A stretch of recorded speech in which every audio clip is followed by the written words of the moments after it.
They can use the standard GPS and so on. And that's what they're talking about here. And so now you've got an industry standard, and the way you're going to enforce that is that everybody's going to agree to implement the interface operate car. So different companies, Ford and Toyota, don't necessarily know how each other program the various methods, and that's proprietary. But they're going to adhere to what I call the semi-open source interface. They're all going to agree to certain things here.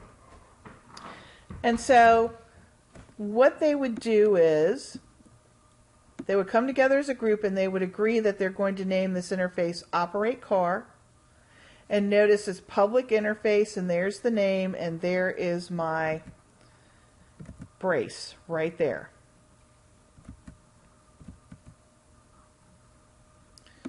No parentheses, just a brace right here. Now you can put constants in an interface. So if you had constants wheel radius equals some number, okay, that's permissible. But you will not have instance variables. You will not see a declaration of radius or start speed or any of these variables anywhere in the interface. They will not be declared here. It will be declared in the classes that implement operate car. But you can have constants. You cannot have variables in here.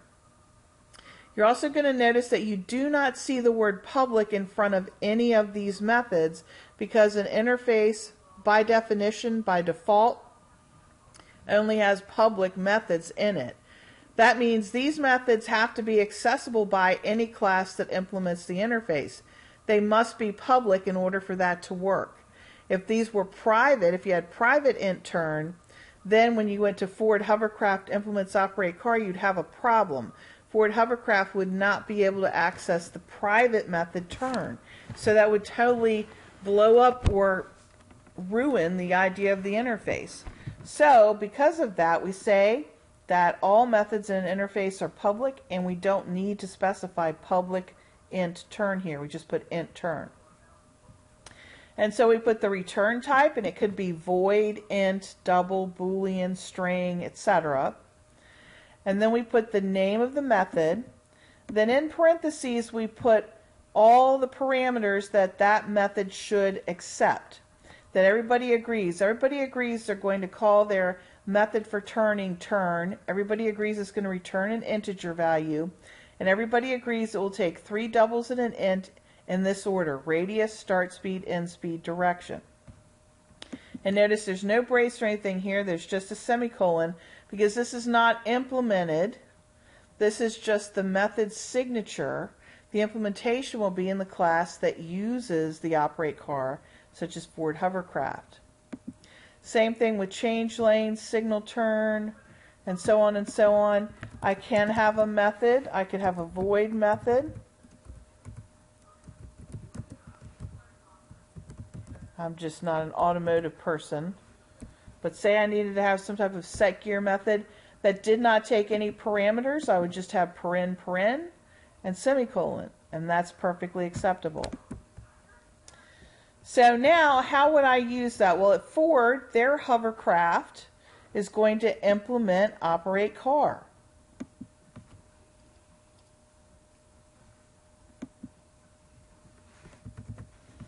And I don't believe I need those parens there. I'm not sure what I was thinking when I did that. But Ford Hovercraft implements operate car. And now here in Ford Hovercraft, notice it is a class, public class. Here's where I set up any and all instance variables that I need, such as radius, start speed, whatever I want to call them. Here's where I have my constructor, and I just was in a hurry, so I put it all on one line. But notice now this is where, if I do not have in my Ford Hovercraft, if I do not have each one of these methods with the same return type and the same types and number of parameters in the paren, I will not compile. So I better have a turn, change lanes, signal turn, get radar front, get radar rear, and a set gear in these methods, and that's exactly what I did. I basically copied and pasted, and I came in here, and this is where I put the implementation or the code in the class file. So Ford can write their turn method however they want to, as long as it returns an integer and it takes the 4 values: radius, start speed, end speed, direction, in that order, and there are 3 doubles and an int. That's the part of the contract right there that they've agreed to. Now, anything between the braces, the code is unique to Ford Hovercraft. That is their own way of implementing that turn method. You must put the word public here in the class.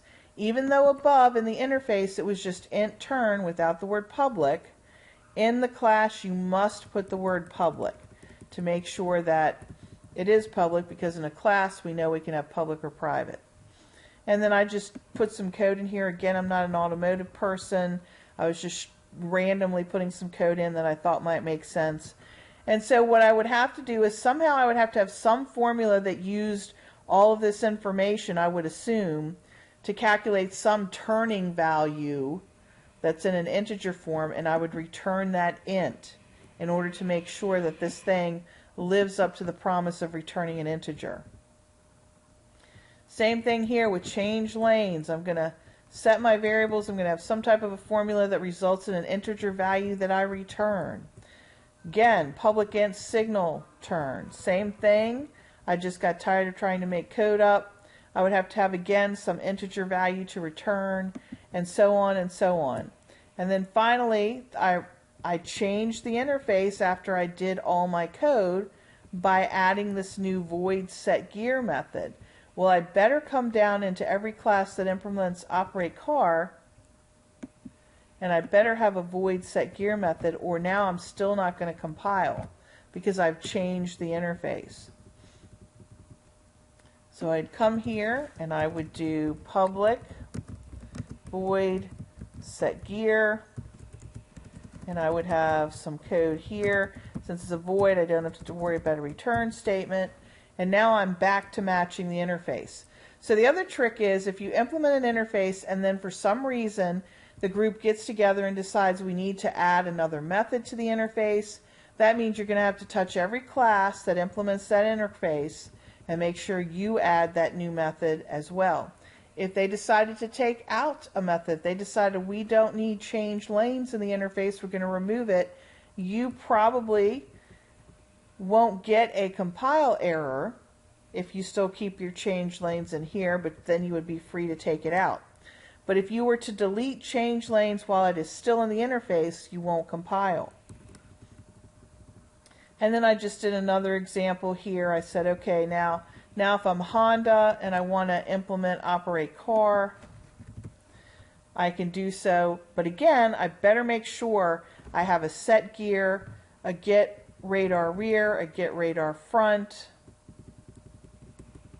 signal turn, change lanes, turn. I better have every single one of those methods down in that other Toyota class. They better be public, they better return whatever, ints or voids, and they better take all of those parameters. They better match to the method signature that's in the interface.